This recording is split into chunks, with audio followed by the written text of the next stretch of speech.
आज का video 9th class के बच्चों के लिए विशेष रूप से है। इस वीडियो में जो मूलभूत संक्रियाएं हैं, जो मतलब गणित का आधार हैं, उस क्रम को जोड़ते हुए आज की क्लास आप सभी बच्चों को दी जा रही है।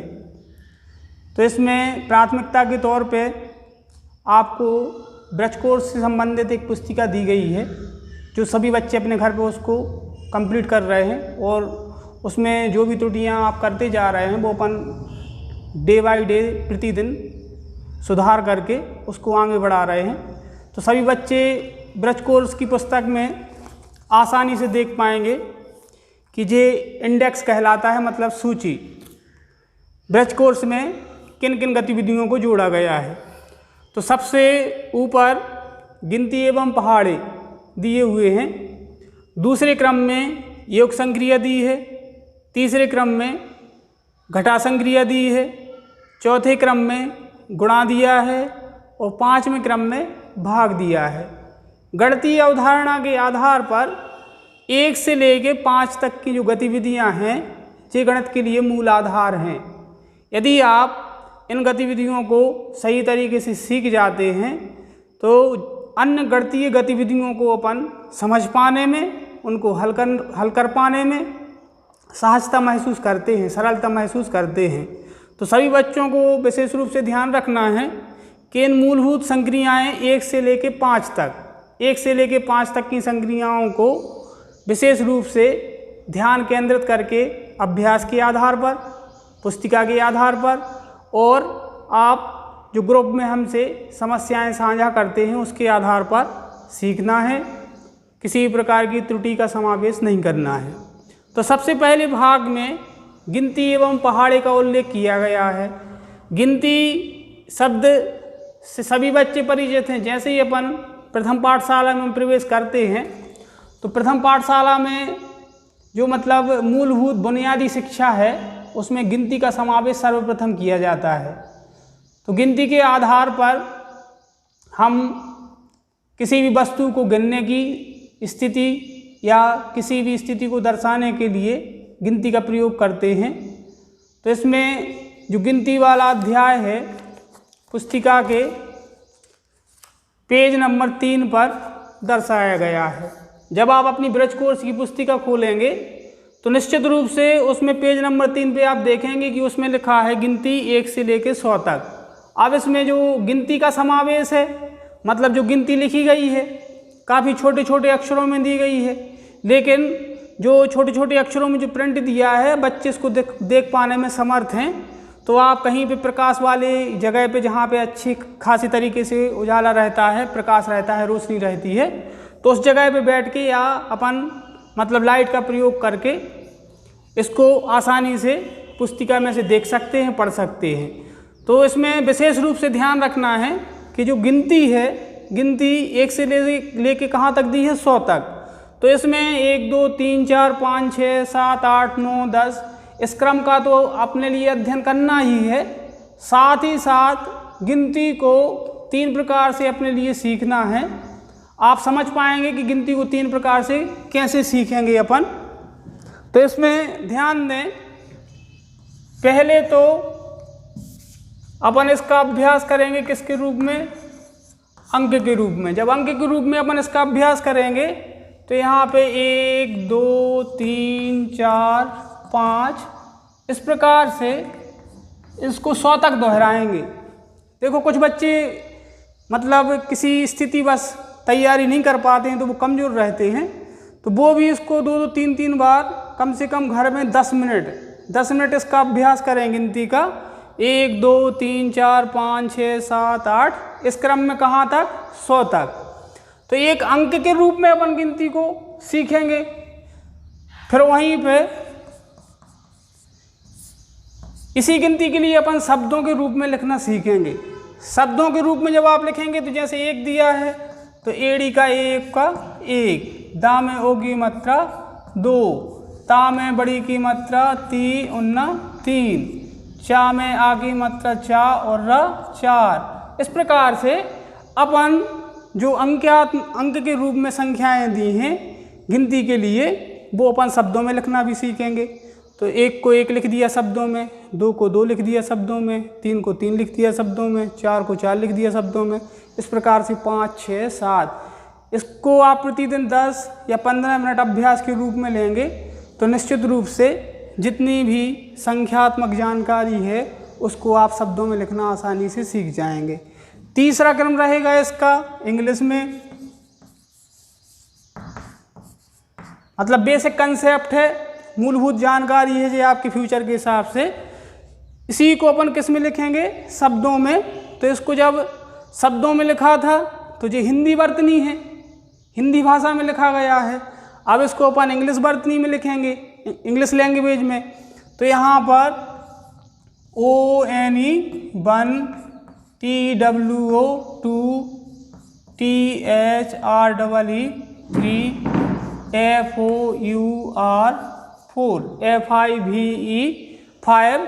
इस क्रम को आप आगे बढ़ाते जाएं और ये सभी स्थितियां आपकी पुस्तक में दी हैं। आप बार बार उसका अवलोकन करेंगे, बार बार देख के उसको पढ़ेंगे, बार बार स्पेलिंग को दोहराएंगे तो निश्चित रूप से अंक्यात्मक ज्ञान और हिंदी में शब्दों में लिखने की जो कला है जी आप में बहुत जल्दी विकसित हो जाएगी, क्योंकि आप इससे सहजता से जुड़े हैं। समस्या हो सकती है कि इन संख्याओं को इंग्लिश में किस प्रकार लिखना है, तो इसके लिए सीधा माध्यम है आप पुस्तिका में प्रतिदिन 10 संख्याओं को इंग्लिश में तैयार करें। इंग्लिश में तैयार करने के बाद आप उनको अपनी किसी भी रफ कॉपी पे नोट कर लें पेन से नोट करने के पश्चात आप स्वयं अपनी उस शिक्षण के लिए चेक करें। आप एक एक खंड से मिलाते जाएं कि आपने जो 1 की स्पेलिंग लिखी है वो इससे सही है, 2 की स्पेलिंग लिखी है वो इसमें सही है, 3, 4, 5 इस प्रकार से आप जितने भी संख्याओं को इंग्लिश में लिख के देखते हैं उसको इस पुस्तिका से मिलाएं। मिलाने पर आप देखें कि आपने स्पेलिंग में कहाँ पे गलती की है। जहाँ पे आपने गलती की है उस शब्द की स्पेलिंग फिर से दोहराएं 2 बार, 4 बार, 5 बार, 10 बार। जब आप बार बार इस प्रकार का अभ्यास करेंगे तो निश्चित रूप से आप 1 से लेकर 100 तक की गिनती को अंकों के रूप में, हिंदी भाषा में शब्दों के रूप में और इंग्लिश लैंग्वेज में भी आप अंकों को लिखना सीख जाएंगे। गिनती की दृष्टि से इन तीनों गतिविधियों को मूलभूत रूप से जोड़ा गया है। यदि आप इनमें अच्छी तरीके से अपनी समझ को विकसित कर लेते हैं तो निश्चित रूप से ब्रज कोर्स में आने वाली बहुत सारी संख्यात्मक गतिविधियां जो इसमें समाहित की गई हैं, जोड़ी गई हैं, आप उनको आसानी से हल करना सीख जाएंगे और जो भी आपके लिए स्थिति पुस्तक के अनुरूप दी गई है उन सभी को इस गिनती से जोड़ के ही अपन हल करेंगे। क्योंकि गणित में गिनती जो है मतलब संख्या ज्ञान है, अंक ज्ञान है, ये बहुत महत्वपूर्ण है। तो विशेष रूप से फिर कहेंगे सभी बच्चों से कि इन तीनों क्रमों का बार बार आप उपयोग करें। उपयोग करने के बाद आप अपनी कापी में लिखें। कापी में लिखने के बाद आप देखें कि आपने जैसे 23 है तो 23 की स्पेलिंग आपने अपनी कॉपी में सही लिखी है या नहीं लिखी है। यदि आप स्पेलिंग को गलत पाते हैं तो इसमें से बार बार उसको दोहराएं। 23 की स्पेलिंग क्या होगी 2 बार 5 बार दोहरा के उसको सही कर लें। इस क्रम को आप प्रतिदिन 10 या 15 मिनट दोहराते हैं तो निश्चित रूप से एक अच्छे ज्ञाता के रूप में आपको संख्याओं का ज्ञान भी होगा। ज्ञान होने के साथ साथ आपकी जो संख्याओं को शब्दों में लिखने की क्षमता है वो विकसित होगी। वहीं तीसरे विकल्प के आधार पर उन संख्याओं को इंग्लिश में लिखने की जो स्थिति है वो भी अपन आसानी से सीख पाएंगे। तो इस बिंदु पर आपको प्रतिदिन कम से कम 10 या 15 मिनट फोकस करना है, ध्यान देना है। आप 2, 5, 10 दिन के लगातार अभ्यास से 1 से लेकर 100 तक की गिनती को इंग्लिश में आसानी से लिखना सीख जाएंगे, उसको हिंदी में लिखना सीख जाएंगे और संभवतः आप इसमें पारंगत हो जाएंगे। तो ब्रज कोर्स में महत्वपूर्ण दृष्टिकोण को अपन लेते हैं तो उसमें गिनती सर्वोपरि है। गिनती का ज्ञान आपके लिए परिपक्व रूप से होना चाहिए, मतलब आपके लिए किसी भी अंक को पहचानने में असुविधा ना हो। यदि आपसे कहा जाए कि 23 संख्या लिखना है तो आप अपनी कॉपी पे 23 को जैसे ही आपसे कहा जाए वैसे ही आप लिख दें 69 लिखना है। तो यहाँ पर 69 संख्या का आपको जब सही ज्ञान होगा तभी आप 69 लिखेंगे। 89 लिखना है, इस प्रकार से 89 लिख देंगे। 79 लिखना है, इस प्रकार से 79 लिख देंगे। इस प्रकार आप कब सीख पाएंगे? जब बार बार आप अपनी ब्रज कोर्स की पुस्तिका में से जो पेज नंबर 3 पे गतिविधि दी गई है गिनती 1 से 100 तक की, तब आप उसका बार बार अभ्यास करेंगे तो निश्चित रूप से इन सभी गतिविधियों के आप जानकार हो जाएंगे। और संख्याओं का ज्ञान, अंकों का ज्ञान बहुत महत्वपूर्ण है। आप 1 और 2 अंकों की संख्याओं को पहचानना और लिखना सीख जाते हैं तो निश्चित रूप से इसके बाद जो आगे की संख्याएं हैं, चाहे वो 3 अंक की हों, 4 अंक की हों, 5 अंक की हों, या जो भी अंकों में आपको दी जाएंगी वो आप आसानी से समझ पाएंगे और उनको सीख पाएंगे। मूलभूत आवश्यकता के आधार पर आपको 1 अंक और 2 अंकों की संख्या का ज्ञान होना आवश्यक है। जब तक आप इस परिधि को पार नहीं करते हैं तब तक 3 अंकों की संख्या का ज्ञान आप प्राप्त करने में असमर्थ रहेंगे, आपको सहजता प्राप्त नहीं होगी। तो सभी बच्चे ध्यान रखें कि पेज नंबर 3 पर जो चार्ट दिया गया है इसमें गिनती के 3 क्रम दिए हैं, एक अंकों के रूप में और एक शब्दों के रूप में और एक इंग्लिश भाषा के रूप में। जैसे ONE 1, TWO 2, THREE 3, FOUR 4, FIVE 5, SIX 6, SEVEN 7, EIGHT 8, NINE 9, TEN 10। इस क्रम को बार बार आप दोहराएंगे, बार बार स्पेलिंग का उच्चारण करेंगे तो निश्चित रूप से आपसे 1 से 100 तक की संख्याओं को इंग्लिश में स्पेलिंग, सही स्पेलिंग के साथ लिखना भी आएगा और कहीं पे कोई समस्या नहीं होगी। तो सभी बच्चे इसका मतलब अभ्यास करें प्रतिदिन 10 से 15 मिनट। किसी प्रकार की असुविधा आप महसूस करते हैं तो ग्रुप पे हमारे लिए जानकारी डाल सकते हैं, तो हम उस समस्या को हल करने की कोशिश करेंगे। इसके आगे अपन जैसे ही पेज पलटते हैं तो पेज पलटने पर पेज नंबर 4 दिया है। इस प्रकार से आप अपने पास पुस्तक रखे हैं जो, तो उसमें पेज नंबर 4 है। इस पेज नंबर 4 में सबसे ऊपर जो हेडिंग दी है यहाँ पे लिखा हुआ है 1 से 10 तक। 1 से 10 तक क्या? पहाड़ा। पहाड़ा मतलब दुनिया, इसको इंग्लिश में अपन टेबल बोलते हैं। तो ये पहाड़े दिए हैं 1 से लेके 10 तक। तो यहाँ पे क्रम से 1 2 3 4 5 6 7 8 9 10 तक के पहाड़े दिए हैं। 10 तक के पहाड़े बनाना भी आसान है और इनको याद करना भी आसान है। तो इस प्रकार से इन पहाड़ों का भी आप बार बार अध्ययन करेंगे, उच्चारण करके इनको याद करेंगे, क्योंकि यदि पहाड़े की स्थिति आप सही तरीके से कंठस्थ कर लेते हैं, जो 1 से 10 तक और 20 तक के पहाड़े हैं, आप इनको सही तरीके से कंठस्थ कर लेते हैं तो निश्चित रूप से चाहे जोड़ की संक्रिया हो या घटाने की संक्रिया हो या गुणा की संक्रिया हो या भाग की संक्रिया हो, इन चारों संक्रियाओं को आप बहुत आसानी से हल कर पाएंगे। जोड़ना, घटाना, गुणा करना और भाग करना, इन चारों संक्रियाओं के लिए पहाड़े का ज्ञान होना आवश्यक है। जोड़ और घटाने में पहाड़े का विशेष उपयोग तो नहीं करते हैं, लेकिन जब अपन उनका क्रम परिवर्तन करते हैं, जोड़ और घटाने का जब अपन क्रम परिवर्तन करते हैं तो निश्चित रूप से उसमें भी अपन पहाड़े का उपयोग करते हैं।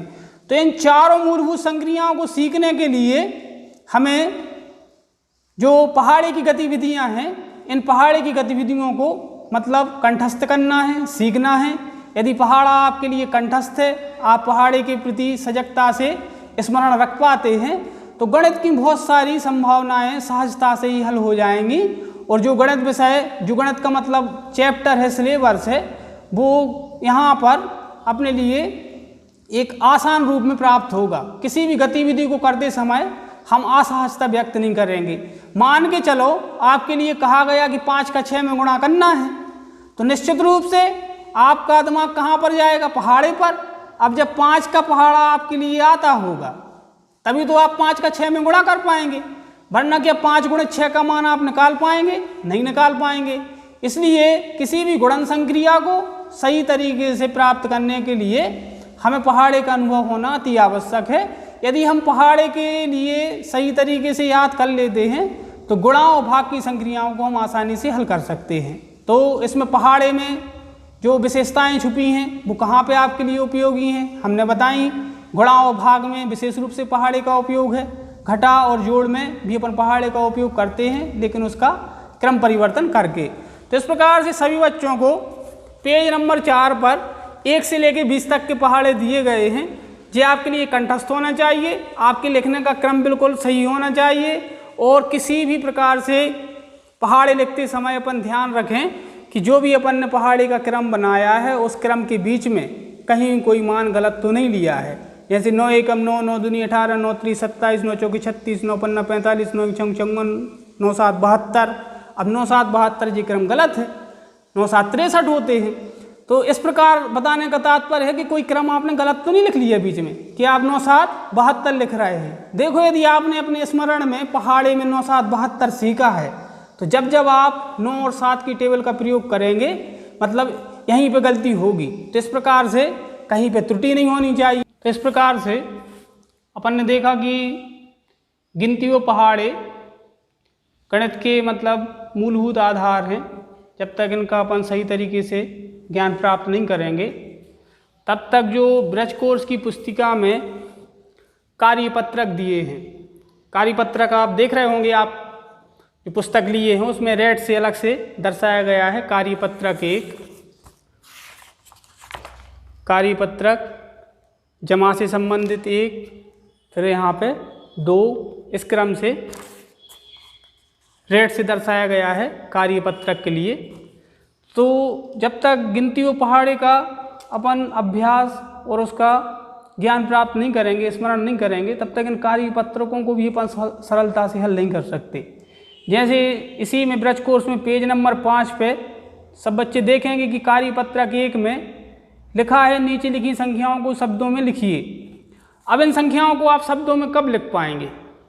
जब आपकी गिनती का क्रम सही होगा, आप गिनती को मतलब अभ्यास के रूप में ले चुके होंगे, उसका आपने अध्ययन किया होगा, तभी आप इन संख्याओं को पहचान सकते हैं।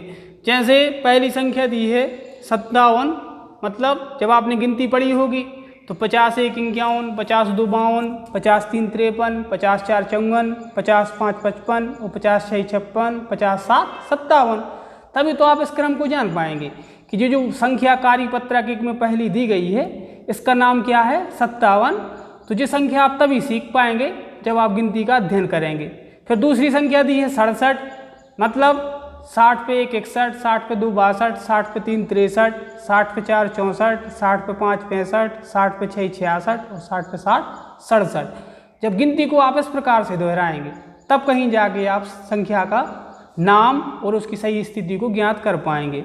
फिर तीसरे नंबर पे संख्या दी है 69, चौथे नंबर पर 79, पाँचवें नंबर पर 87, छठवें नंबर पर 89, सातवें नंबर पर 76, आठवें नंबर पर 39, नौवें नंबर पर 37 और 10वें नंबर पर 43। इन 10 की 10 संख्याओं को आपको किस में लिखना है?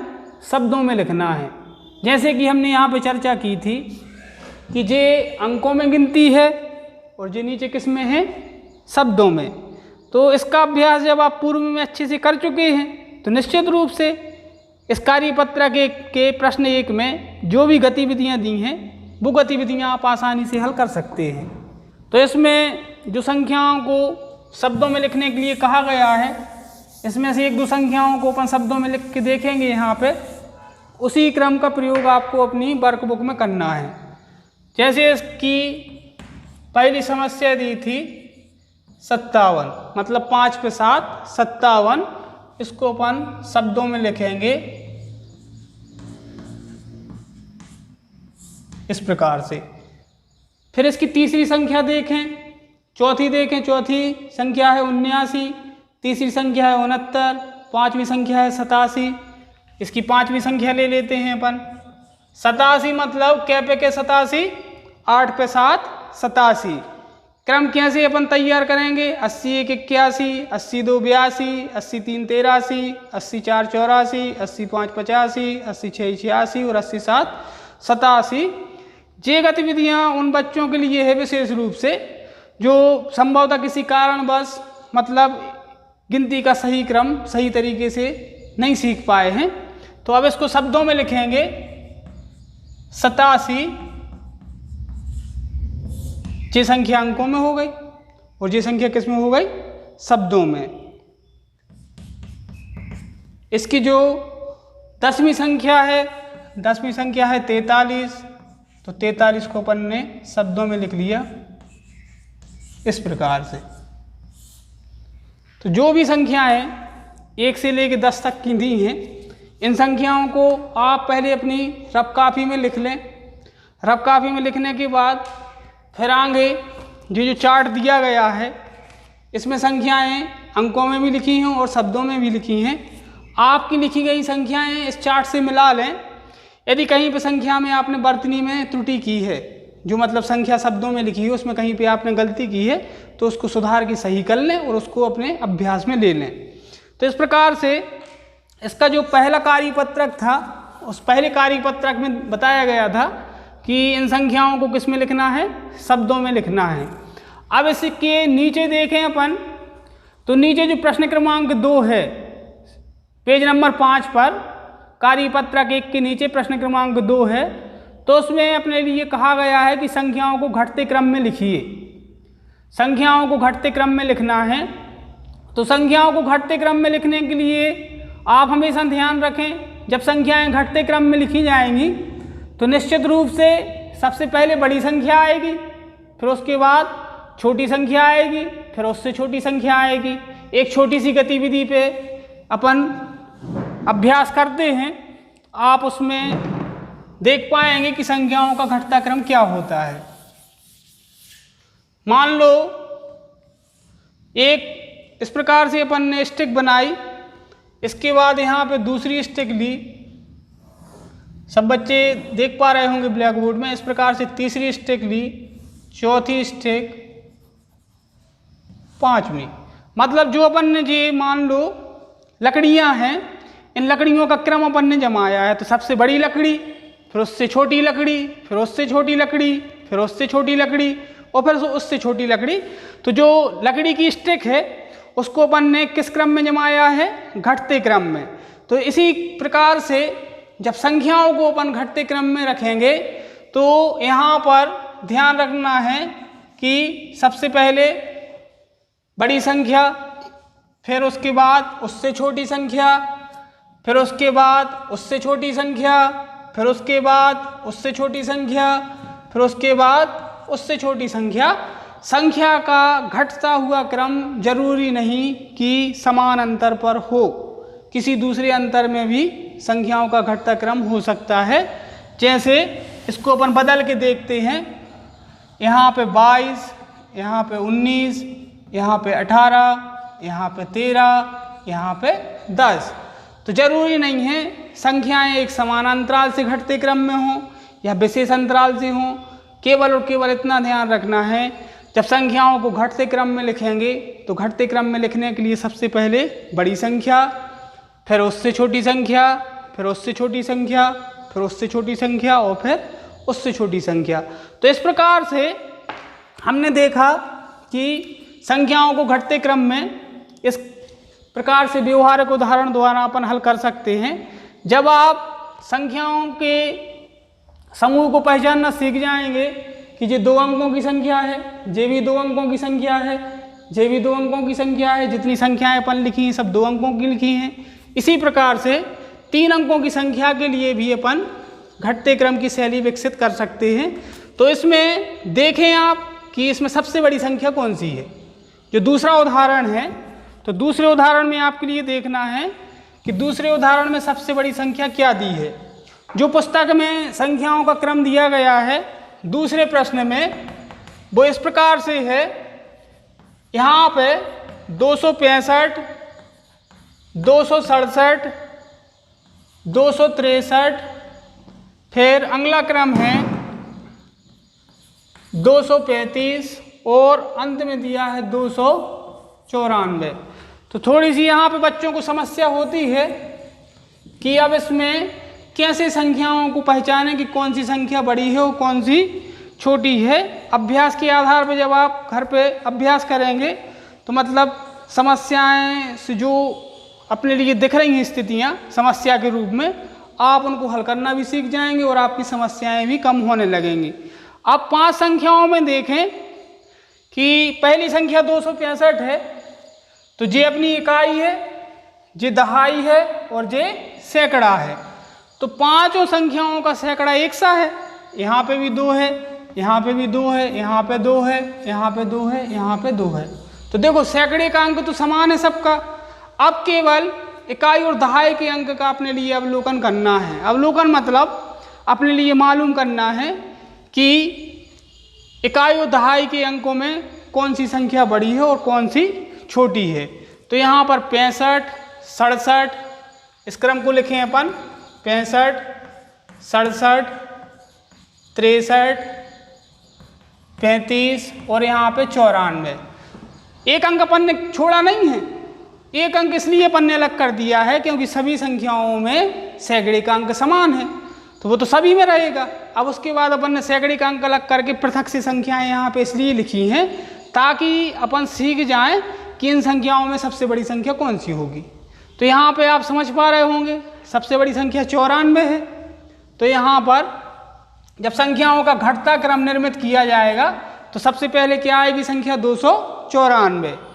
फिर 94 से छोटी संख्या क्या है 67। तो इसके नीचे इसके बाद आने वाली संख्या क्या हो जाएगी 267। फिर इसके पश्चात 67 से छोटी संख्या कौन सी है 65। तो आने वाली संख्या क्या होगी 265। फिर 65 से छोटी संख्या 63। तो यहाँ पर आ जाएगी 263 और सबसे अंत में कितनी है 35। तो यहाँ पर आ जाएगी 235। तो इस माध्यम का प्रयोग 3 अंकों की संख्या के लिए भी उपयोगी है, 4 अंक की संख्याओं के लिए उपयोगी है। काफ़ी सरल हो जाती है स्थिति कि संख्याओं का घटता क्रम किस तरीके से सही क्रमबद्ध रहेगा और कैसे उसको सही अपन प्रदर्शित कर सकते हैं। तो जरूरी नहीं है कि सभी बच्चे इसी का प्रयोग करें, लेकिन जहाँ पे जिन बच्चों को कठिनाई जाती है तो वो अवलोकन कर लें कि सभी संख्याओं में सैकड़े का अंक समान था। अब 2-2 अंक बचे तो उनको पृथक से अपन ने लिख लिए। लिखने के बाद अपन 2 अंकों में जल्दी विश्लेषण कर लेते हैं, उसकी स्थिति देख लेते हैं कि कौन सी संख्या बड़ी है। तो इस प्रकार से भी अपन संख्याओं के घटते क्रम को निर्मित कर सकते हैं। और भी इसमें अभ्यास दिए हैं, तो उन अभ्यास का आप अवलोकन करें, हल करें, तो उसमें आप और अच्छे तरीके से दक्ष होंगे। और यदि घटते क्रम से संबंधित कहीं पे भी कोई समस्या आपके लिए दिखती है तो आप हमें ज़रूर बताएं।